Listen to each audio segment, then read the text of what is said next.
மிக்சியில் ஆப்பமா வரைப்பது எப்படி? ஹாய் மக்களே, எல்லாரும் எப்படி இருக்கீங்க? எல்லாரும் நல்லா இருக்கீங்கன்னு நம்புறேன். எல்லாருக்கும் ரொம்ப பிடிச்ச பிரேக்ஃபாஸ்ட்ல ஆப்பம் தேங்காய் பால் ஒன்று. கடையிலலாம் ஆப்பம் ஆர்டர் பண்ணால் கம்மி விலையா விற்கிறாங்க. 2 வாங்கினாவே 50 ரூபா 100 ரூபான்னு சொல்றாங்க. இட்லி மாவோட செம்ம ஈஸியாக வீட்டிலே பண்ணிடலாம். வீட்டில் மிக்சி இருந்தாவே போதும். ஆப்பமா வரைச்சு 5-10 நம்ம இஷ்டத்துக்கு ஊற்றி சாப்பிடலாம். ஈஸ்ட் சோடா உப்புலாம் சேர்க்காம வெளியே நல்லா கிறிஸ்பியா உள்ள நல்லா சாஃப்டான ஆப்பம் செஞ்சிடலாம். கூடவே போனஸா தேங்காய் பால் ரெசிபியும் இந்த வீடியோல சொல்லியிருக்கேன். 2-in-1 வீடியோ இது. அதனால வீடியோ ஸ்கிப் பண்ணாம ஃபுல்லா பாருங்க. அப்புறம் நம்ம அவப்ரா லைஃப் ஸ்டைல் சேனலை மறக்காம சப்ஸ்கிரைப் பண்ணிக்கோங்க. வாங்க வீடியோக்குள்ள போலாம். ஃபர்ஸ்ட் ஆப்பமா வரைக்கிறதுக்கு அரிசி ஊற வச்சுக்கலாம். ஒரு பாத்திரத்துல 1 டம்ளர் இட்லி அரிசி போட்டுக்கோங்க. எல்லா பொருளையும் ஒரே டம்ளர்லயே அளந்துக்கோங்க. அப்பதான் அளவு மாறாம இருக்கும். அடுத்து 1 டம்ளர் பச்சரிசி சேர்த்துக்கோங்க. உங்ககிட்ட இட்லி அரிசி இல்லைன்னா 2 டம்ளரும் பச்சரிசியை சேர்த்துக்கோங்க. டேஸ்ட்ல அந்த அளவுக்குலாம் சேஞ்ச் இருக்காது. அடுத்து 1/4 டம்ளர் மட்டும் உளுந்து சேர்த்துக்கோங்க. அதிகமா சேர்த்துறாதீங்க. அது கூடவே ஒரு 1/4 ஸ்பூன் வெந்தயம் சேர்த்துக்கோங்க. அவ்வளவுதாங்க. இப்ப நல்லா அரிசியை 2-3 தடவை கழுவிட்டு ஒரு 3-4 மணி நேரம் ஊற வச்சுக்கலாம். நீங்கள் கிரைண்டரில் மாவரைக்க போகிறீங்கன்னா வெளியிலே வச்சு ஊற வச்சுக்கலாம், பிரச்சனை இல்லை. நம்ம மிக்சியில் மாவரைக்க போகிறதுனால ஃப்ரிட்ஜில் ஊற வச்சுக்கோங்க. ஏன்னா மிக்சி வந்துட்டு சீக்கிரமாக ஹீட் ஆயிரும். இப்போ நம்ம ஃப்ரிட்ஜில் ஊற வைக்கும் போது அந்த கூலிங்னால மிக்சி அவ்வளோக்கு ஹீட் ஆகாது. அதனால் அரிசி உளுந்தையும் ஃப்ரிட்ஜிலே ஊற வச்சுக்கோங்க. இப்போ 4 மணி நேரம் ஆயிடுச்சு. அரிசி உளுந்து நல்லா ஊறி வந்துருச்சு. தண்ணியை வடிச்சிட்டு எடுத்து வச்சுக்கோங்க.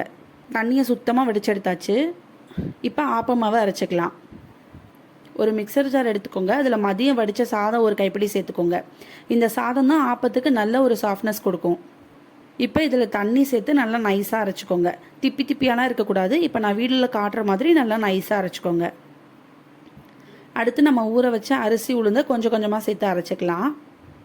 அரிசியும் உளுந்தையும் ஜாரில் போட்டு ஐஸ் வாட்டர் சேர்த்து நல்லா நைஸாக அரைச்சிக்கோங்க. ஆப்பமாவை பொறுத்த வரைக்கும் நல்லா நைஸாக இருக்கணும். மாவு ரவை பதத்துலலாம் இருக்கக்கூடாது. இப்போ நான் வீடியோவில் காட்டுற மாதிரி நல்லா நைஸாக அரைச்சிக்கோங்க. அப்போ தான் ஆப்பம் வெளியில் நல்லா கிறிஸ்பியாக உள்ள நல்லா சாஃப்டாக இருக்கும். மீதி இருக்க அரிசி உளுந்தையும் இதே மாதிரி நல்லா நைஸாக அரைச்சி நல்லா அகலமான பெரிய பாத்திரத்தில் ஊற்றிக்கோங்க. அப்போ தான் மாவு பொங்கி வெளியே ஊற்றாது. இப்போ மாவு எல்லாத்தையும் அரைச்சி பாத்திரத்தில் ஊற்றியாச்சு. இப்போ கொஞ்சமாக மட்டும் உப்பு சேர்த்துக்கோங்க. ரொம்ப சேர்க்காதீங்க. அரை உப்பு மட்டும் சேர்த்தா போதும். உப்பு போட்டு நல்லா கையாலேயே மாவை கரைச்சி விடுங்க. அப்போ தான் ஆப்ப மாவு நல்லா சூப்பராக பொங்கி வரும். கையால் கரைச்சா மட்டும்தான் மாவு நல்லா புளிச்சு வரும். மிக்சிலையோ இல்லை கிரைண்டர்லையோ நீங்கள் உப்பு போட்டு அரைச்சிட்டிங்க அப்படின்னா மாவு அந்த அளவுக்கு புளிச்சு வராது. ஆப்பமும் டேஸ்ட்டாக இருக்காது. அதனால் எப்போதுமே இட்லி மாவு எந்த மாவாக இருந்தாலும் நீங்கள் கையிலே கரைச்சிக்கோங்க. இப்போ மாவை நல்லா கரைச்சாச்சு. மூடி போட்டு 8-10 மணி நேரம் புளிக்க வச்சிருங்க. ஆப்ப மாவு நல்லா புளிச்சு வந்தால் தான் ஆப்பம் சூப்பர் டேஸ்ட்டாக இருக்கும். மாவு நல்லா புளிச்சதுக்கப்புறம் பார்க்கலாம். இப்போ காலையில் ஆயிடுச்சு. மாவை பாருங்கள் சூப்பராக பொங்கி வந்திருக்கு. இப்போ சம்மர் சீசன்னால மாவு நல்லாவே புளிச்சு வந்திருக்கு. நல்ல வேளை நான் கீழே ஊற்றுறதுக்கு முன்னாடியே வந்துட்டேன். கொஞ்ச நேரம் கழிச்சு வந்ததுனால கண்டிப்பாக கீழே ஊற்றிருக்கும். இப்போ மாவை நல்லா கரண்டியால் கலந்துக்கோங்க. ஆப்ப மாவில் லைட்டாக அந்த இனிப்பு தன்மை இருந்தால் சூப்பராக இருக்கும். அதனால ஜஸ்ட் 1 ஸ்பூன் மட்டும் சுகர் சேர்த்து கலந்துக்கோங்க. ஆப்ப மாவு தண்ணியாக இருக்கணுங்க, திக்காலாம் இருக்கக்கூடாது. தோசை மாவு மாதிரிலாம் இல்லாமல் நல்லா லிக்விடாக கலந்துக்கோங்க. அப்போ தான் ஆப்ப சட்டியில் ஊற்றி சுற்றும் போது ஈஸியாக ஸ்ப்ரெட் ஆகும் மாவு. இப்போ நான் வீடியோவில் காட்டுற கன்சிஸ்டன்சியில் மாவை தண்ணி ஊற்றி நல்லா கலந்துக்கோங்க. இப்போ மாவு ரெடி பண்ணியாச்சு. அடுத்து தேங்காய் பால் எப்படி பண்ணுறதுன்னு பார்க்கலாம். மிக்சர் ஜாரில் தேங்காய் சேர்த்துக்கலாம். நான் ஒரு தேங்காய் எடுத்து அதில் 3/4 வாசி தேங்காவை பல்லாக கீறி போட்டிருக்கேன். அது கூடவே ஒரு 4-5 ஏலக்காய் சேர்த்துக்கோங்க. எனக்கு தேங்காய் பாலில் வெல்லம் பாதி சக்கரை பாதி போட்டு செஞ்சால் தான் பிடிக்கும். அதோட டேஸ்ட் சூப்பராக இருக்கும். நீங்களும் கண்டிப்பாக ட்ரை பண்ணி பாருங்கள். அப்படி உங்களுக்கு அதில் விருப்பம் இல்லை அப்படின்னா முழுசாக வெல்லமும் போட்டு பண்ணலாம், இல்லைனா முழுசாக சக்கரையும் போட்டு பண்ணலாம். உங்கள் விருப்பம் தான். இப்போ அது கூட தண்ணி சேர்த்து நல்லா நைஸாக அரைச்சி எடுத்துக்கோங்க. அரைச்ச தேங்காவை நல்லா வடிகட்டிக்கோங்க. இப்போ புளிஞ்ச தேங்காவை திருப்பி ஜாரில் போட்டு இதே மாதிரி 2 டைம் அரைச்சி எடுத்திங்கன்னா போதும். அதுக்கு மேலே அரைக்காதீங்க. ரொம்ப தண்ணி ஆயிரும் தேங்காய் பால். அப்புறம் தேங்காய் பாலோட டேஸ்ட்டே இல்லாமல் போயிடும். அதனால் மேக்ஸிமம் 2 டைம் மட்டும் தண்ணி ஊற்றி அரைச்சி கலந்துக்கோங்க. அப்போ கரெக்டான கன்சிஸ்டன்சியில் தேங்காய் பால் சூப்பராக இருக்கும். இப்போ 2 டைம் தேங்காய் பாலை அரைச்சி ஊற்றியாச்சு. இப்போ இங்கே பாருங்கள், நான் வீடியோவில் காட்டுற மாதிரி இருக்கணும். அப்போ தான் தேங்காய் பால் வந்துட்டு செம டேஸ்ட்டாக இருக்கும்.